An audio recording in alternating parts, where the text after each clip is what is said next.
I'm your host, Rob Carbone. This is BD4. Barrett, some shake and bake, gets a three. Stands alive, and the crowd is Barrett. Oh, hang on to the roof. Goodbye. Anthony for three. That one goes down. Gotta put four fingers up when Torres comes to the plate. The wall. See ya. Yo, man, I never, great way to start. I never complain about the refs. Never in any sport do I complain about any kind of officiating, umpiring, refereeing. It's weak to me. It's like a lot of the time it is a cop-out. It's just, oh, blame the refs. People do it all the time. That has annoyed me. Never ever blame them. Never ever get mad. Well, I get mad at them. I get frustrated, but never ever will I not even just wholeheartedly blame them. Never will I really put a chunk, even just a portion of the blame on them, because I always feel like the game will work itself out in other aspects and areas. So I don't do that. I never get on refs or officiating or anything like that. But I got to tell you, man, watching the Knicks over the years and holding all that back, and then to have to see them finally have a decent season, right? It's nothing crazy, but they're finally looking like a credible basketball team. But to see them not get respect that other average teams are getting, it's beyond me. And it's so frustrating to keep my mouth shut.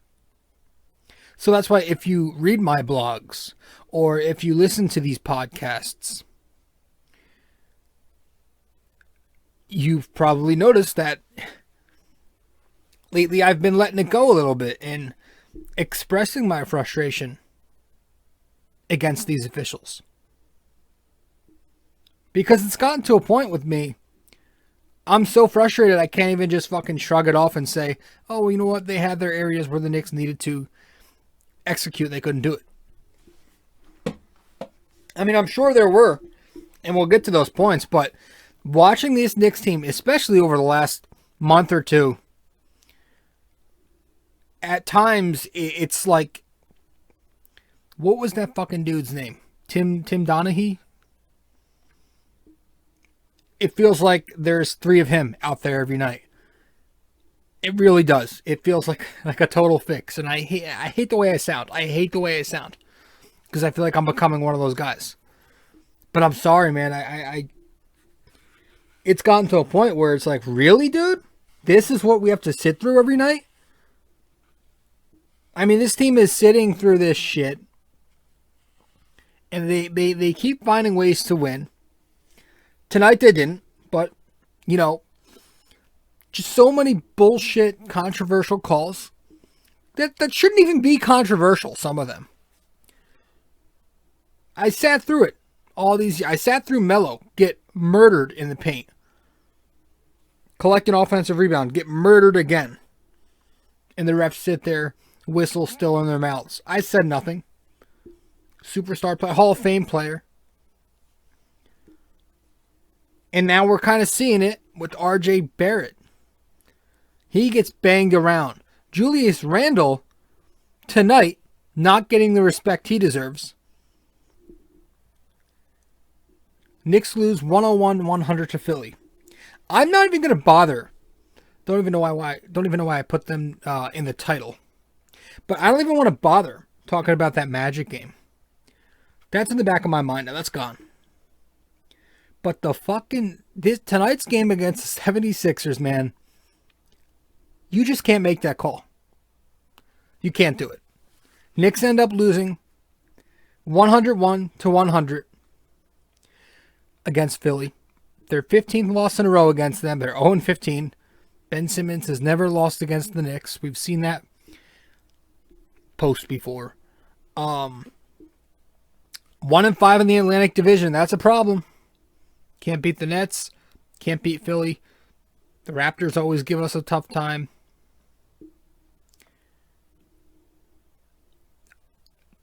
But the way it happened, the way tonight happened, and I'm willing to shrug off that Brooklyn debacle with the fucking, with Scott Foster's bullshit. Whatever. We'll put that aside for now. Because tonight's one that I just don't think you can do.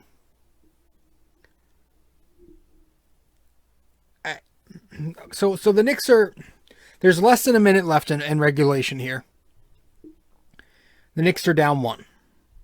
Alec Burks strips Ben Simmons, runs the break. Julius is on his left. And what does Burks do? He does what he usually does in the fast break, is he botches it. He misses a layup. Sixers hit the ball. They go up by 3. The Knicks have the ball back, down 3. Randall misses a bunny right after an ATO. This is in an ATO, which the Knicks are not very good in ATOs this year. We've spoken about that maybe an episode or 2 ago. This is episode 223. If you're listening, I'm your host, RJ Carbone. Welcome to the podcast, BD4. So, Sixers go up 3. Randall misses the bunny. Harris gets fouled on the other end, but he misses both free throws. So the Knicks still have a shot here, down 3 with a couple seconds left. The Knicks get the ball. Randall goes in the corner. The right corner, shoots a 3. And, a couple of Kawhi Leonard bounces later, it goes in, and the Knicks have themselves a tie ball game. Sixers then throw the ball away. A lot of fumbling in this one. And eventually goes into Randall's hands. He pulls up in the final seconds from about 30 feet away, trying to, be Carmelo Anthony on Easter. But he misses this one, and the game goes to overtime. Overtime starts out, Alec Burks hitting some big-time shots. He did miss that one on the break at the end of regulation, but he hit a lot of big fourth-quarter shots. In the overtime game, he started the Knicks off strong. He hits some big shots. Reggie Bullock then hits a clutch 3 later. RJ with the big layup. The Knicks up 1 point in the final seconds. And then, Knicks up a point, 100-99. Final few seconds. No timeouts left for the Knicks. Here they are battling against the glass, and Randall gets called for the most pathetic, feeble, bullshit of a loose ball foul in the world. Harris redeems himself, and this time he hits both free throws, and the Sixers end up winning the game. The official who made that call, Leon Wood, take this as you may, is a former 76er. Now, he had a cup of coffee there at the start of his career, played there for about 30-something games, maybe a little more, like not even 2 full seasons. But just keep that in mind. He made the call. And then there's the excuse, they only had 2 officials. It was tough. No. You don't need 3 officials for that. That doesn't excuse Wood for blowing the whistle there on a cheap gimme call right in front of him.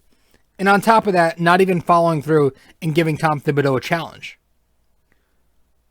They're saying they didn't hear it. I don't buy that for a fucking minute. Because again, sitting through all the bullshit we've had to sit through in years, piling up on top of each other as Knicks fans, I don't buy that. I don't want to say it, but sometimes it feels like they have something against New York Knicks. Regardless, though, even if that challenge would have been upheld, you just don't make that call at the end of a game. The entire game was physical. There were very little whistles being called. They let the 2 teams play. It was an average called game. But to go and do that, call a ticky-tacky, cheap little bullshit foul on Julius Randle for playing patty cake on Tobias Harris' back. I mean, how weak and feeble do you have to be to make that whistle, to blow that whistle there? You never see that happen. Was it a foul? Sure. But then call that other times. Because other teams are not getting that call for them. You never see that shit. So it's not That I'm mad at. I'm mad at the inconsistency, the wildly inconsistent officiating here. The play being a foul is beside the point. Not to mention, I can go on a whole other rant on how fouls are so easily called to where the purpose of a foul is supposed to be so you can prevent the other guy from getting an unfair advantage. That play right there, that's Julius did not have an unfair advantage by doing what he did to Tobias. But even if you want to call that a foul, you don't call a light foul like that at the end of a ball game to decide it. That's not how. You got to let those two teams play. I just want some fucking consistency. And let's not forget that unwarranted tech that Julius got for Bradley, I think his name was, holding on to his fucking leg earlier in the game. Earlier in the night. He was literally hugging his leg like a toddler. And somehow Randall gets a tech for that. Bradley, the Knicks got the 2 free throws too, but Randall shouldn't have gotten anything there. This guy's doing shit that Larry Bird has only done. And we're sitting through bullshit like this. It's unfucking believable. Unbelievable. I just can't sit through it and be like, okay, sure, yeah, whatever. It's okay. We'll get it next time. And the Knicks had their shots to capitalize, and they didn't. I can't shut my mouth anymore. It was just so frustrating. Super fucking frustrating. Anyway, the game itself was one the Knicks needed to take, or almost needed to take. You don't have to call it a must-win, but you would have loved for the Knicks to fucking take it. Spitting all over the fucking place. But they didn't. They did not take it, and they ended up losing, and now they are a game below 500. Again, 0-15 against the Sixers is bad. 1-5 against the Atlantic this year is bad. But that's a tough fucking way to lose a game. And sure, the Knicks have their faults too. But like, I'm not gonna keep playing that game. They 15 points in the first quarter. They had 4 points in like the first half of the first quarter. So a very poor first quarter. They let Danny Green go off on them in the final quarter plus overtime. Showing why he's a 2-time champ. People want to talk about how he's washed up. Well, he's still hitting big shots now.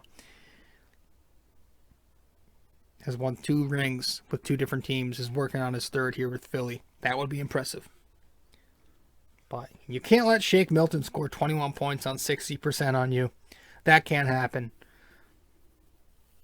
Too many. We had 20 turnovers tonight. Very sloppy with the ball. We had 56.5% on foul shooting. That's pathetic. I get it. I totally get it. We had our issues. RJ missed another big 3 down the stretch there. But fucking hey, I just fucking can't shut my mouth about these guys who are getting paid to do their job and not doing it. It's gotten to a point where I'm just fucking sick of it. So I had to get that rant out of the way. Positives of the night? Yeah, the Knicks fought hard against a top Eastern Conference team. Last year, when they fought hard against the top Eastern Conference team, we were happy and we took that as a moral victory. This year, we're upset about that. About losing. Right? So it goes to show the progression we've made as a franchise. But you want to win it. The positives, though, well, there were a lot of good individual performances. I guess we'll say, Burks and Reggie continue to show up lately. These are 2 guys who've been very streaky, hot and cold this year for the Knicks. But we need them here, and they're showing up lately, and they're going to have to keep this up for me to totally buy in on them. We need them for this stretch here to close out the rest of the year, because it's a hell of a slate. Burks had 20 points tonight. Again, hit a number of clutch shots. Bullock only had 6 in like 49 minutes, but he was 2 for 3 from downtown, and he played some more very strong defense. Manuel quickly, pretty bad at point guard, starting point guard tonight. He's going through a bit of a rough patch. 26 minutes, 10 points, but on 12 shots, 0 assists as the starting point guard. It's looking more and more every day like he's going to be this 6-man scoring punch, and that's not a bad thing. That's totally fine, and that's what I've said he was since day one. But we just need Derrick Rose back. We need D Rose back to play that starting point guard role, and then we could have IQ come off the bench for him. Ideally, because we know what we're gonna do when everybody's healthy. You know who will be starting at point guard, and we'll be back to him just doing his usual tunnel vision bullshit.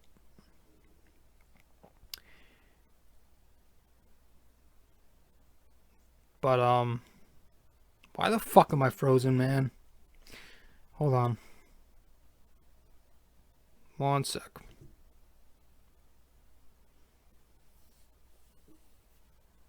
Good.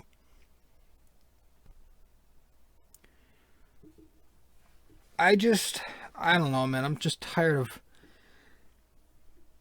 these tight games just not going our way. Frank, again, not much offense tonight.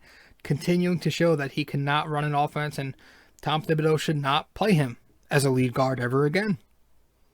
Needs to play as a 2. And not as a 1. Noel, I have down here, was fabulous. He was 13 and 10. But man, his hands, so bad. He's the Evan Ingram of the Giants, of the Knicks.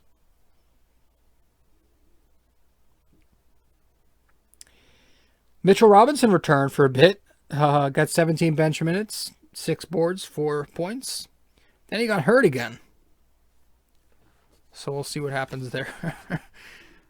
RJ Barrett, 19 points, 8 rebounds, 4 assists. Shot the ball efficiently.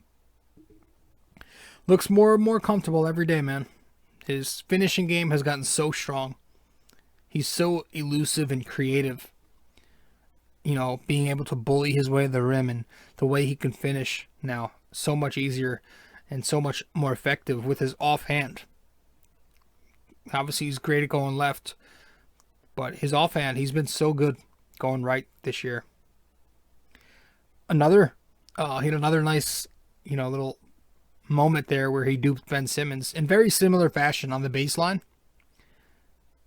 Kind of spun back around and attacked the hoop. So he did it again tonight. I wish RJ would have played a little. I mean, he played 39 minutes, so I guess you can't get too mad, but I just feel like he left him on the bench. Tom Thibodeau left him on the bench a little too long there in that fourth quarter. He didn't come back in until like the 4-minute mark. But he did play the rest of the night. Yeah. The negatives, Julius had 24, 4 rebounds, 3 assists, and 5 steals. I'm sorry, he had not 4 rebounds. I think he had 7. But he was 7 of 23 from the floor, 30%. 3-ball wasn't falling consistently to start this one. He looks gassed out there right now.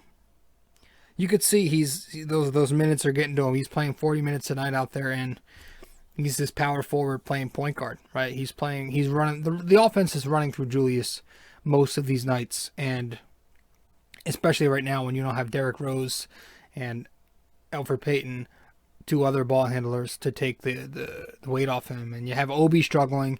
You're not getting Knox in the rotation right now, so he's having to do a lot at that 4 position and as the ball handler. So he's gassed right now, and it's quite frankly, it's a bit concerning to me. I don't know. I'm not going to complain about it because I want the Knicks to win, and I don't think if you give these Knicks, if you're not giving them the amount of minutes they're getting right now, I don't think you get the amount of wins we have. So, not going to complain, just going to keep an eye on that because it's Tom Thibodeau and he's known for that. But we'll see. But he is a little gassed, and we're going to get to that because I want to talk about some trades. And we had Quis from Sports Vibes TV on the show tonight. He came on earlier, just before tonight's game against the Philadelphia 76ers. And he was great. We talked Knicks, obviously. We talked the state of the team and what we think they should do at the deadline, and maybe in the offseason we talked some Lonzo Ball. But coming up for the Knicks, got the Wizards 2 times. Got to take those. Those are both at home. In Milwaukee to play the Bucks again. Hosting the Heat at home. Going to Minnesota to play the Wolves. Got to take that. Hosting the Mavericks. Hopefully we can take that. It's a 50-50 game there. And then going to Detroit to take on the Pistons. Must take that. So these next 7 games, ideally, it would be a dream scenario if the Knicks could find a way to get hot and go 5-2. I'll take 4-3. Definitely take 4-3. But looking at the schedule we have in the second half as a whole, 5-2 would really benefit if we could destroy the teams we're supposed to beat. Really take care of them. We've got the Wizards 2 times in a row coming up next. We need to take them. Bucks and Heat are going to make it a little tougher, but the Wizards 2 times at home, we've got to take these games. So.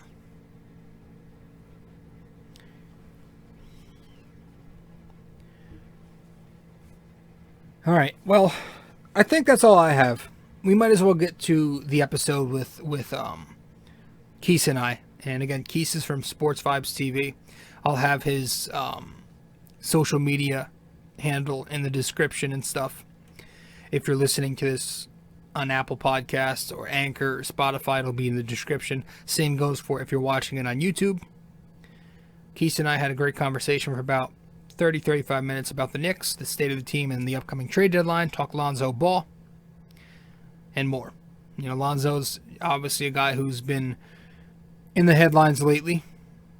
Do the Knicks swing a deal for him mid-season here? Or should they be more patient and wait to where he just costs cap space and nothing else in the summer? So we talked that. And I think, you know, my little input here real quick. If the market, and Keith said this, he made a good point. If the market is slow, then you'll wait it out. But if the market looks like it's going to be busy, and if Lonzo, it looks like David Griffin, and I forget the GM of their team, but if it looks like the Pelicans want to move him, and the market's pretty busy, then I think you have to jump on it if you're the Knicks. You don't want to miss out on that opportunity because they take him. That team who takes him is going to extend him because he's an upcoming restricted free agent. So they are definitely going to extend him. Whoever takes him, does he get traded this midseason here? So if the market is busy, I think the Knicks should strike. You're not going to get much. Remember, the free agent market is not big. And the Knicks aren't getting a big-time draft pick, so they're not going to get Cunningham or Suggs or anything like that. Right? The Knicks are contending this year. I think, worst-case scenario, they're still out of the lottery. Knock on wood.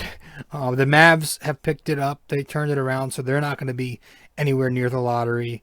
And then obviously we have the swap with the Clippers, but that's, again, so we're going to have to get it via free agency or trade. And I think the only guy out there who really fits the mold to be the point guard of the future right now is Lonzo Ball. And I really would like him.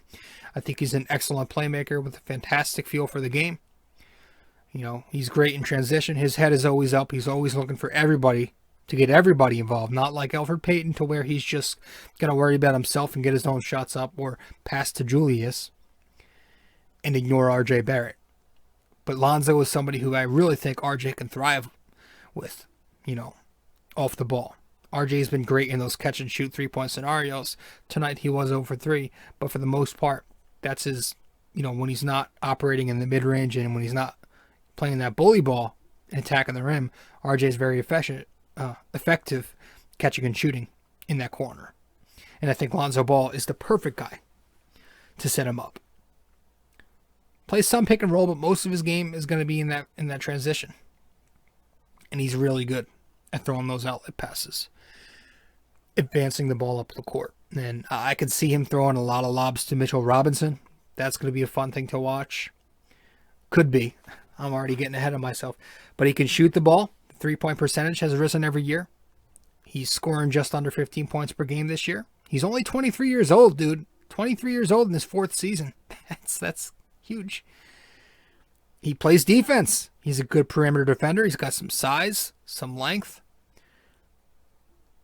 You know, he's a solid fucking player, dude. He can finish at the rim. He's 60% in the restricted area this year. He's got a nice mid-range, 46% in the mid. He's a good player. He's getting better every year. The one thing I'm concerned about is pass-first point guards always bring a bit of a concern as scorers to me. Can they hold it up? Have we seen enough yet from Lonzo to give him the bag? Or a lot, right? Because if we were to trade for him, it's going to cost at least 1 first-rounder and a bunch of young players.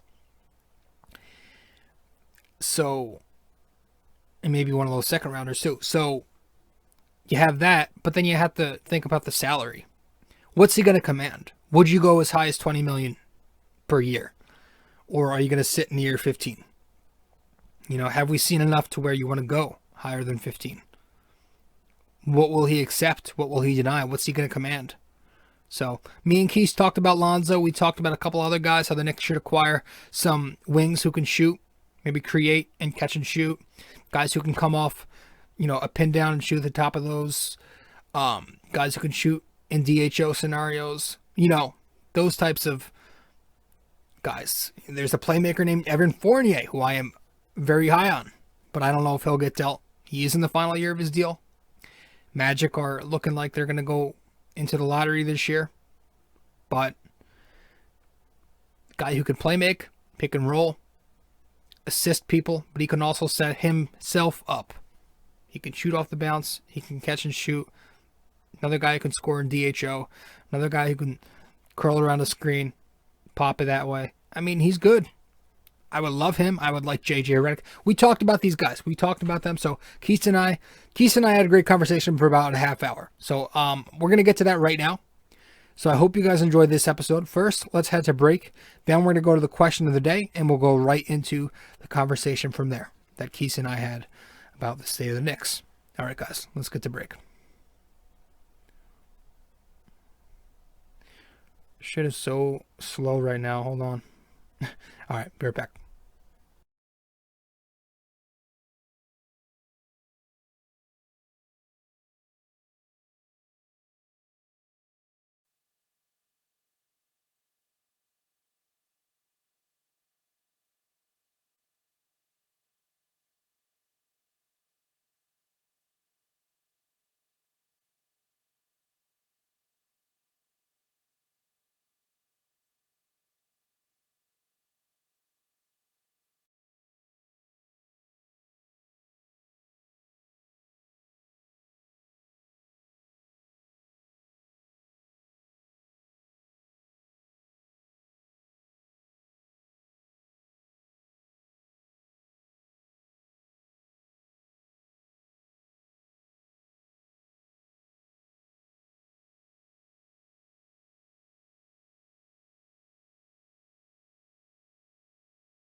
All right, so last time out, my fucking tablet is really a piece of shit acting up right now, so we're going to have to do it from here.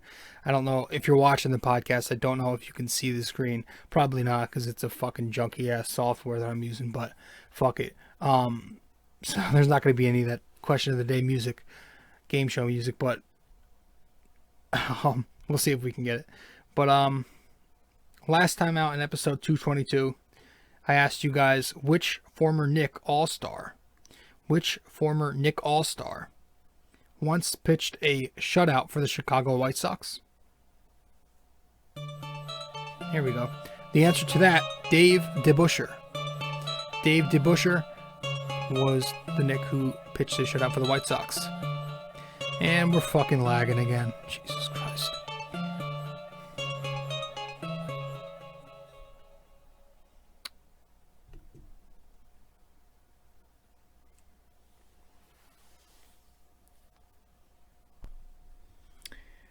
So this episode's NYYNYK question of the day The Colorado Buffaloes just defeated the Georgetown Hoyas this past Saturday. Love it. 23-point domination. But which current Knick went to Colorado to play for the Buffaloes? Which current Knick played for the Colorado Buffaloes in college? So message me the answer on Facebook, Instagram, or Twitter, and I'll give you a shout out if you get the right answer. Guys, thank you so much for tuning in to BD4. I appreciate it.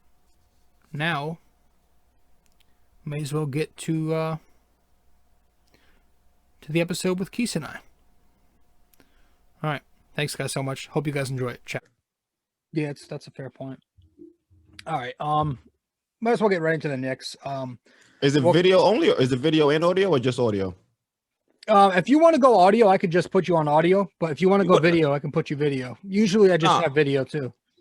Okay, I just wanted to double check. I didn't know because I was on somebody else's podcast and they just had it audio, but we were still in Zoom, so I just wanted to double check. Yeah, so usually I'll have the podcast on like Apple, Spotify and everything, and I'll put the video on YouTube, which is what you see my channel. Yeah, I've watched, but I never saw you with a guest, so I didn't know what. Yeah, the usually I go was gonna solo. be. Yeah. Mm-hmm. All right, so we'll get going. We'll cut out whatever we need to cut out, but I guess I want to know your thoughts first off, just before we get into the thick of things, on the Knicks as a unit this year and like how they're doing. I want to know what you like about what they're doing. There's a ton to like, but obviously what you like and maybe some things you want to see, maybe Tom Thibodeau tweak a little bit. So I want to hear your overall thoughts on how we've been doing so far. I like how the team has been playing with a lot of effort. I like the defensive intensity. I like how Julius Randle has come along. On my channel, I was making a couple points where we should have, traded Julius Randle based off his performance last season. But to see how he's come in this season and worked on his game, he's not doing that spin move into defenders and causing turnovers. So to see him kind of rectify those issues, I think is great.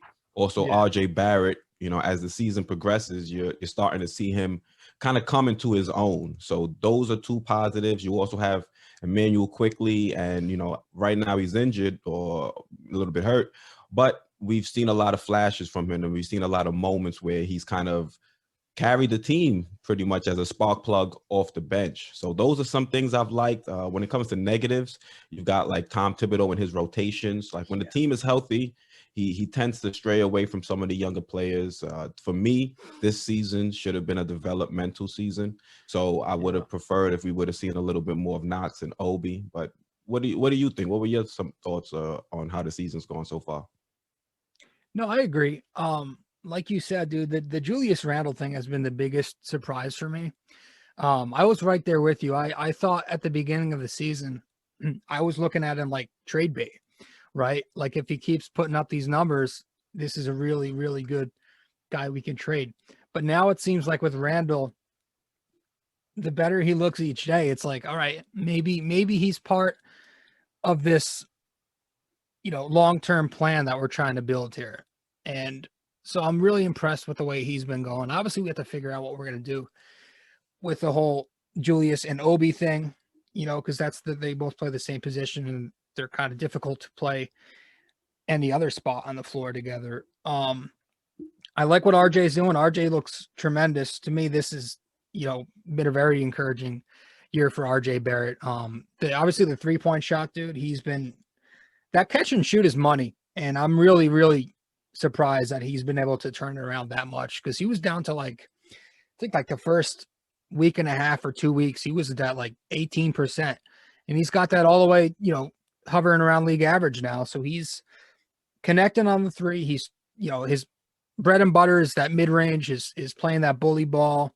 So I like what he's doing. Love what Julius is doing. IQ, like you said, this dude's balling out. He's coming off the bench and, occasionally playing in these lineups where he can kind of be that combo guard, play the 1, slide up at the 2, and do his thing. So I agree. I think, listen, to be 21-21 is a blessing, man. It's awesome to be able to contend. But like you said, there are some things I think I tweak too.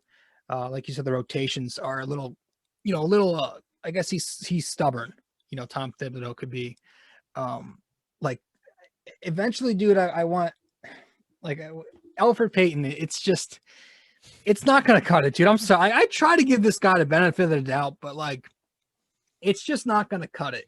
Like, if he just throwing out a point guard who, first of all, he plays at a slow pace. He's not a shooter. He doesn't really exist outside of, penetrating, and just his good performances are just way too far apart for me. I want to hear your thought, just more about this point guard situation, and what you think we should do when everybody gets healthy. Well, when everybody gets healthy, I think we've seen how the second unit looks when Emmanuel quickly gets elevated as a starter, and they're really bereft of any kind of scoring punch. So I think by default, we have to keep either Rose or Payton as a starter. And coming into the season, I think everybody had the same gripe. Why is Elfrid Payton being put as our starting point guard? I'm not saying that he can't contribute to a team. He's still a decent NBA player. He's just not starting caliber, in my belief. And I think until we're able to rectify the point guard position, not only for this season, but before the future, we're not going to be legit contenders, because I think right now with Elfrid Payton, he's not a player that can really lift the play of those around him.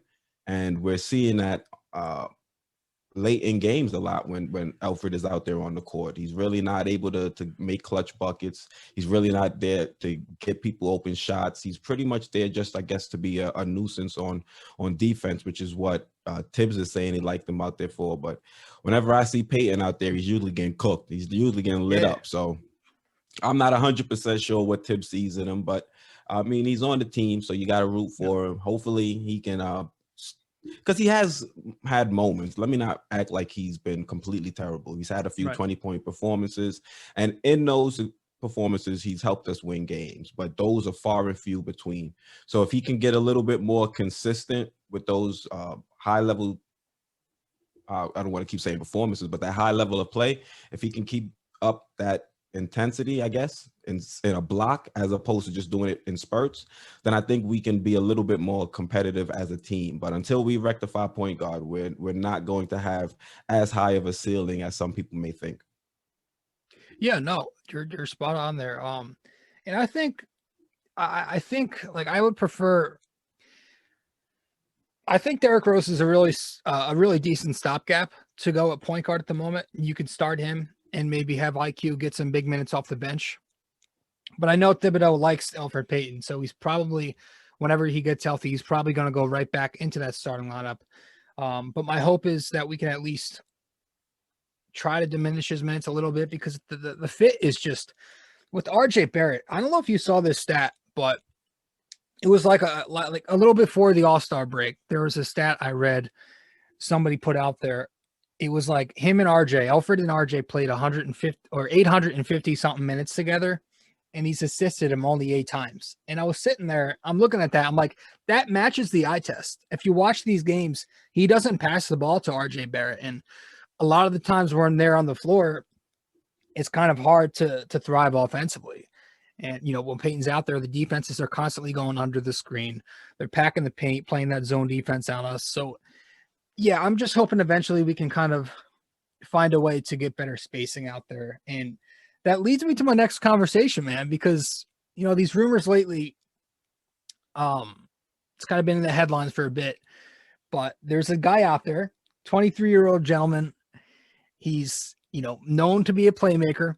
He can shoot the 3. He can slide up at the 2 and play off the ball a bit. He plays defense. He can finish. He's pretty crafty. He's got a good feel of the game, and his name's Lonzo Ball.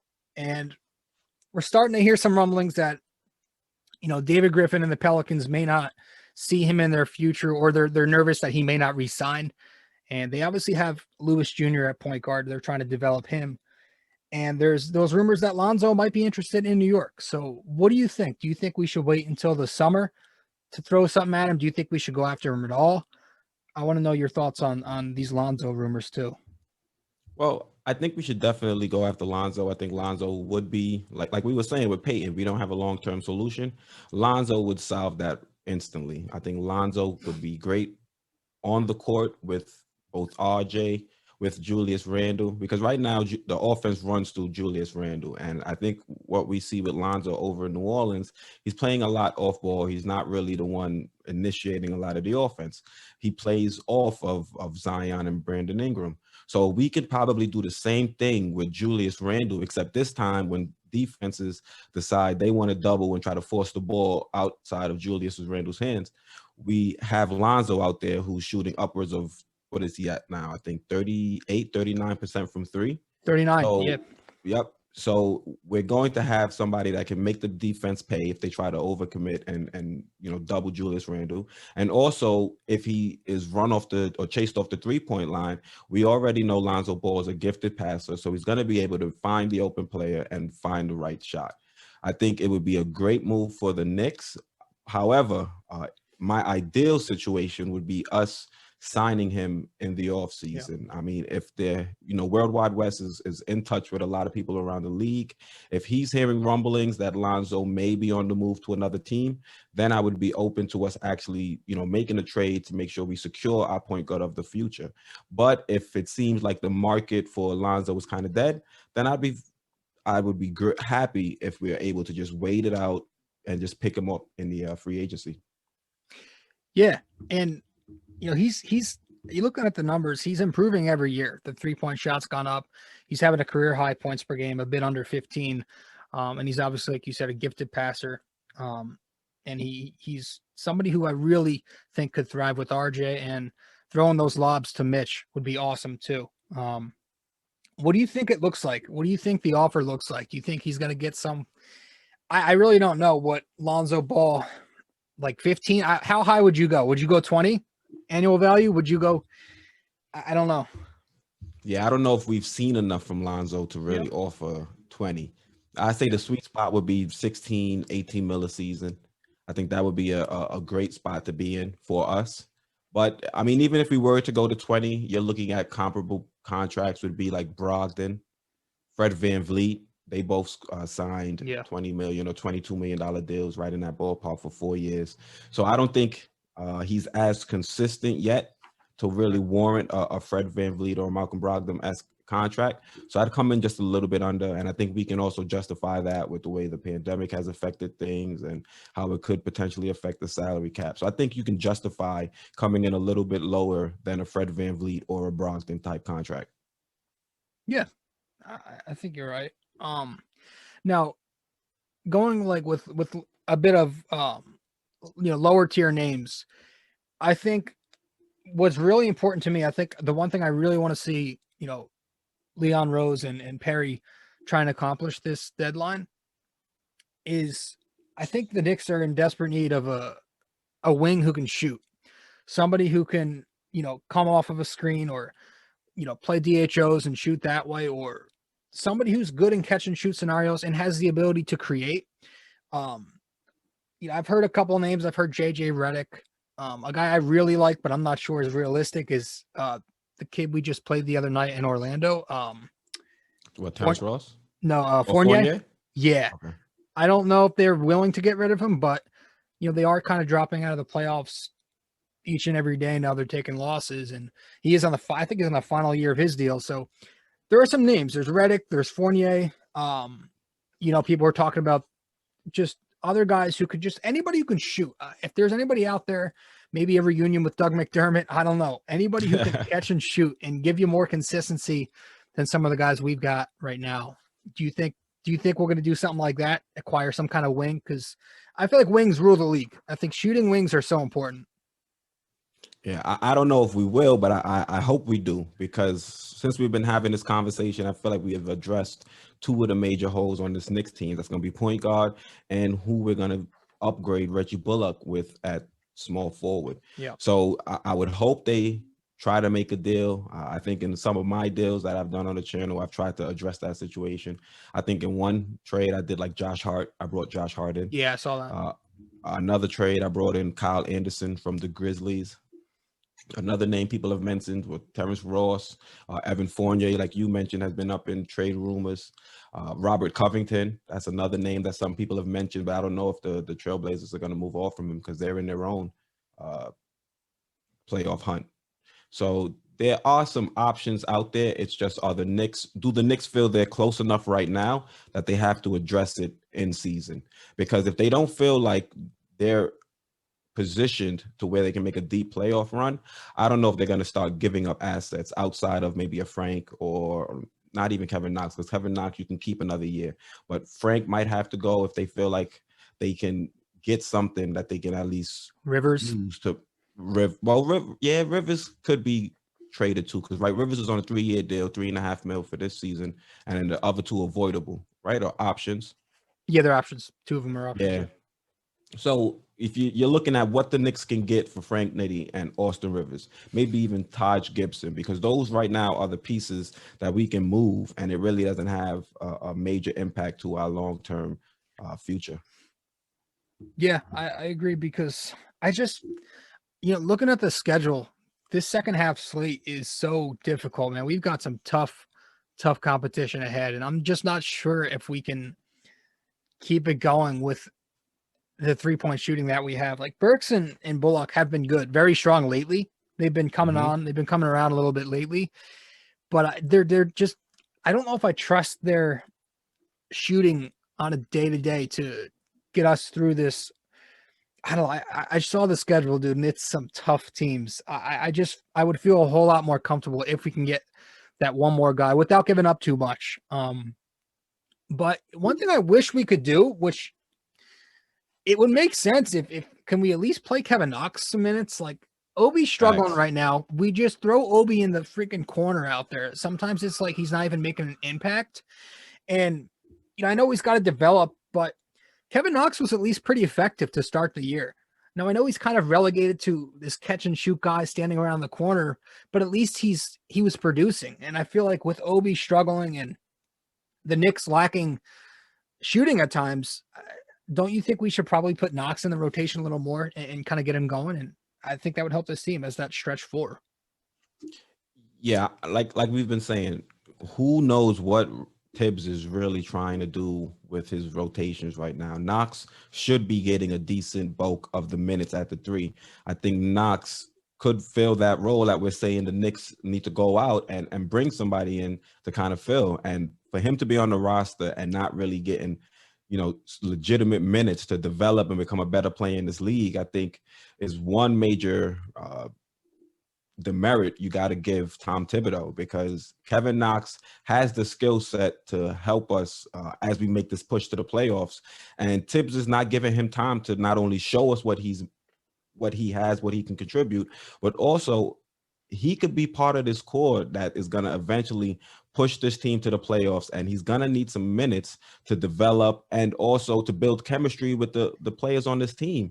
He's not playing, and we really don't understand why, because even in the 2 or 3 minutes he goes in, he's able to make a nice shot. There was one, I forgot which game it was, where he was able to make that steal at half court, take it down the court, and throw down, the dunk. So I don't understand why Kevin Knox isn't getting as many minutes as, say, a Obi, because Obi really isn't giving us much at the 4, but Obi's still out there getting minutes. Why not try putting Kevin Knox at the 4? Like, to start the season, I thought Kevin Knox could have developed into maybe a Jason Tatum type player for us. So why not see if Kevin Knox can give us something at the 4? It's not like Obi's a defensive juggernaut and he's shutting down the paint by playing power forward for us. Let's get Knox in there. Yeah, dude. I just feel like it'd be so much better off if just throw him out there for a couple of games, see what you have. And obviously it's easier said than done, but like just Obi, you know what I think we should have done with Obi? Like with Julius playing so well and Obi really struggling, they should have had him in the G League. Now, maybe that would have looked really bad, sending your number 8 pick down there. Maybe that would have quite looked right. And, maybe that would have sparked that LOL Knicks narrative on, not developing their players properly. I don't know, but like, just, I feel like it's kind of counterproductive what we're doing right now. We're just throwing Obi out there for 10 to 12 minutes a night and just sticking him in the corner. And he really hasn't found that go-to skill yet. And I feel like if we're going to do that, why not give those minutes to somebody who's at least, like I said, producing, and Kevin Knox. But I don't know. We'll see. I think I don't want to complain too much. I feel like I'm going on too much of a rant because, again, they're 21-21. They are, what are they, the 6th seed or something right now? So I'd have to look it up. 7. Yeah, it's something like that. But they're playing good. They're playing really good, and you have to give them credit. And when the Knicks are good, New York is rocking, dude. And I hope we can sustain this. Now there's these other names that I don't want to entertain them at all, but I figured we might as well just talk about them real quick. A lot of people were talking about maybe a little earlier than now, but people were talking about maybe a month or two ago, Bradley Beal coming here. I'm not a fan of that. I just feel like that's too risky. I don't feel like we have the depth to trade and mortgage our future just to get a superstar in here who may or may not make much of a difference. And I want to know your thoughts on these Beal rumors. Again, they've kind of quieted since, but what do you think on that whole thing?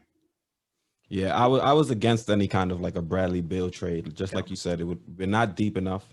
Any trade for Bradley Beal is going to completely gut the roster, both of young talent, young assets, and it's also going to gut the roster of draft picks. If you look at the James Harden deal with the Brooklyn Nets, what did they end up trading? They traded who did they trade again? They traded Allen, right? LeVert. They traded Levert, Yeah, and then they traded 3 firsts and 4 swaps. yeah. I'm not going to sit here and say Bradley Beal is as good as James Harden, but he's not that big. He's not that far away. So we would have to trade something comparable, a package that's comparable. And what would we be left with? We'd be left with Bradley Beal, Julius Randle, and some journeyman, rotation players. And that's not going to beat any of these upper echelon teams, both in the East or in the West. So Bradley Beal making that trade, I think, would just be like the old Knicks. It would have been just like when we went and traded for Carmelo Anthony, and we could have just signed him in free agency. It's not ideal for us.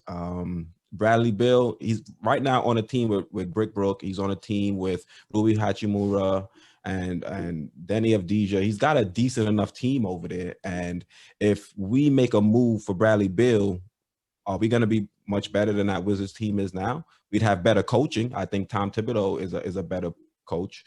But outside of that, I don't feel like we'll be a top 4 seed and be legitimate championship contenders. So I think, no, it would be like a lateral move. We'd get more talent in one person, but we'd lose all our depth. And plus, like you brought up the Nets. Let's not forget, the Nets had Kyrie and KD before they traded their depth. Right, the Knicks' 2 best players are Julius and RJ. Respectable, they're good, but like that's nowhere near the depth that the Nets had before they made that move for Harden. So I feel like why would you mess with something that's working? Right, this core got them where they are today. I don't want to just completely get rid of that just to be hit or miss. So I would shy away from that too. I don't love the Oladipo rumors. I've heard those. I've heard Andre Drummond. I feel like Drummond doesn't really address a need. I feel like he's a good player, but I feel like he just packs the paint and he's going to be down there. And I feel like, again, if we're going to get somebody big, get somebody who can help us on the perimeter. So what are your thoughts really quickly on Andre Drummond potentially coming here? And then the Miles Turner thing. I know you were talking about that too on your show. So yeah, if I were to have between the two, Drummond would be beneficial because Drummond, you can just spend some money and bring him in as a buyout option. Turner is interesting. Me personally, I'm not a fan of Turner, but a lot of people that watched my channel, they were mentioning it in the comments. So I said, you know what, let me at least give them something they're requesting. So Turner, I guess, helps out outside of Drummond because he can space things out a little bit. When you look at Turner's stats, his 3-point percentage has continually decreased year after year. So yes, he has the threat of shooting it, but if I'm out there playing defense, Turner's the one I want shooting the rock. So that would probably play right into a defense's hands. But, Turner is good because he's solid defensively. I think he's averaging 3.4 blocks, something in that ballpark. Drummond, he's a liability defensively, but he grabs a lot of rebounds and he's more offensive minded than what we would have in Mitchell Robinson. So I don't think the Knicks should be addressing the center position. I think we're fine with Mitchell Robinson, who should be returning, and we're fine with Nerlens Noel backing him up. So those 2 names, I don't think the Knicks should be using or be going after because we're set at center right now. We should be addressing power. We should be addressing point guard and small forward. Right. No, I agree. I was about to complete the both of them and say point forward. we got our point forward right now. Don't worry. And Julius Randle, right? Julius Yeah. doing his thing. Yeah, man. Do you think we throw?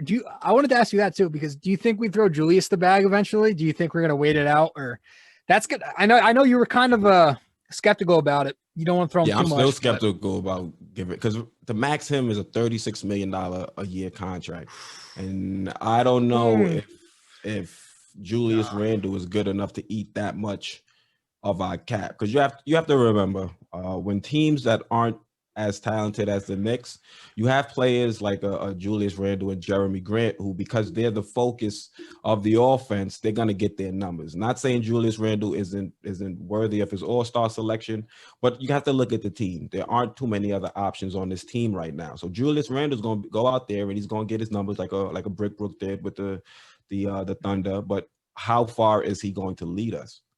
You know what I mean? Yeah. So are we going to give him 36 mil and then decide, all right, we're going to have to bring somebody else because Julius Randle's not someone that can put this team on his back and carry him deep into the playoffs. So I think he can be a piece. He definitely deserves a raise because right now he's underpaid. He's making about 19 mil after that All-Star selection. So I'd give him 26 mil, 27 mil, 28 mil, but 36, no. Mm-mm. Yeah, it's a lot. He is doing some really, really good shit, right? He's going 25, 10, and 5, whatever it is. But it's a lot of money. The good thing is we have that option, right? We have that. We can pick him up for another year and kind of wait a bit and see what's up. But yeah, it's I don't know, man. They might be. I don't know. They might be forced. The market's not that big right now. There's not a lot of guys out there, but fortunately, we don't have to make that decision right now. We could just let him play out the rest of his deal and see what's up. But I'm happy with the way he's playing. I'm happy with the way RJ is playing. I'm happy, again, like we said at the top of the show, that defense, their defense is I think it's still top 3 in the league. When you look at the points per game and the defensive rating. Do you think their defense is sustainable? Because right now I know they have this scheme where they kind of sag off the shooters, the non-shooters a bit. They kind of let a lot of teams shoot the 3. I think they're up there in attempts per game, the Knicks opponents, but the percentages is low. They kind of have this I don't know, this scheme that Tom Thibodeau is doing. So do you think this D is sustainable? Do you think we're going to need an upgrade there? Do you think we should give more minutes to Frank? I don't know. I mean, eventually, where I'm nervous about it is more so in the playoffs, because it could be beneficial to let a lot of these non-shooters shoot and let them shoot themselves out the game. Because like we were talking about Miles Turner in one of our wins against the Indiana Pacers, he completely shot them out the game in the fourth quarter.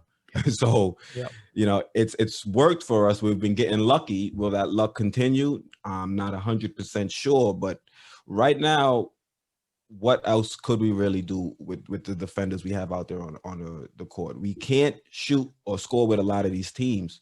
So Tom Thibodeau is making a decision. Is he going to, chase down every 3-point shooter and try to get them off the 3-point line? Or is he going to make sacrifices and say, all right, this is the person we want to shoot. Let's allow them to shoot. Let's allow them to be the reason we lose, as opposed to letting whatever star player is out there be the reason we lose. Yeah. Right. I mean, there's a lot that you could kind of pick apart, but I think, again, Tom Thibodeau has done a hell of a job. I can't continue. I can't critique him that much. He's, I know some of the rotations I disagree with. He's very, very, again, stubborn with them, but for the most part, the defense has been really good. When we get Mitch back, it's going to help a lot. Noel and Gibson have held it down for sure, but the rim protection that Mitchell Robinson gets is good. He's improved his pick and roll coverage. I know they play the drop with him a lot, and he's pretty effective there. He's obviously fouling less, and maybe we'll play. If man, I would love for Frank to get some more minutes, but he's got to start producing consistently too, offensively. I know. Are you a Frank guy? He's kind of controversial in New York, but I'm in the middle. Yeah, games where he plays well, and I could see us signing him to a small deal, maybe similar to what he's on now, 5 years, 6 years, and just being a piece off the bench. Or if we trade him for a bigger piece to the bigger picture, then I'm fine with that too. I'm not really, attached to Frank Nitti. I think while we have him, we should probably keep him at the 2 guard. Mm-hmm. I don't love when they run him at the 1. He's obviously not aggressive enough. He's very passive, but I think Tom Thibodeau should use him as a 2, where he just gets him sprinting to the corners and, off doing those catch and shoot 3 balls. And you do that, you play some defense, and you have yourselves a 3-and-D wing maybe one day, but he's got to start producing consistently. There was that stretch just last week or this past week, 0 points per game for like 4 games in a row until he broke out against the is it the Magic? Magic. Yeah. Mm-hmm. So, yeah, we'll see what happens with him. Dude, do you have any final thoughts on the Knicks or anything, man? When you say final thoughts, like what we're gonna do in the second half? Yeah. Did you have anything you predicting or anything you want to see? I'm not predicting a major trade. I think any move we make is going to be small in nature. But I definitely think we're going to do something, especially with the way the injuries are adding up. I know we're getting players back, but I think Tom Thibodeau is going to want a little bit more ammunition for this second half. So I think there will be a small move made. Yeah, I hope. Just something to boost our shooting a bit would be great.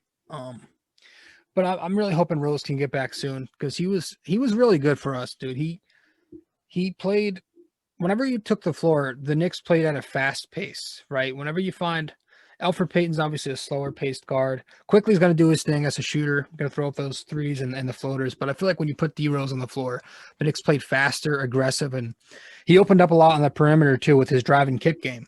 So I'm ready for him to get back. I'm really excited for Derrick Rose. I don't know when. I don't know. It was a weird thing. Like, did they say he had COVID or anything? I mean, there was some word going around that there was something tragic in his inner circle. So he was dealing with that, and then he came back. I think something about a funeral he had to attend, and then after that, he had to enter the protocols and stay away from the team for 4 or 5 days. I think is the actual time table. Right. I agree. I think it was, there's some kind of protocol, but hopefully he gets back soon. I mean, I'm waiting for him to. He was with the team Thursday. Yeah, he was like that Taj Gibson's situation. Remember when Gibson, we signed him, but they said he's in COVID protocols, but he's sitting on the bench with the team. Yeah. I saw that shit too. Yeah, I'm hoping it's soon. That was fucked. All right, man. Quis, I appreciate you coming on the show, dude. It's huge to get somebody like you. I know you got like 2.5K following you, so it's always nice to have someone like you come on the show. So I appreciate it, man. Definitely, man. Anytime, just shoot me an email. Yeah, and if you wanna put in your plug, nobody tunes into this anyway. But if you want to put in any one of your plugs to tell the 2 people who listen to this where they can find you, go ahead. They can check me out at Sports Vibes TV on Twitter, Instagram, and YouTube. All right, thanks, man.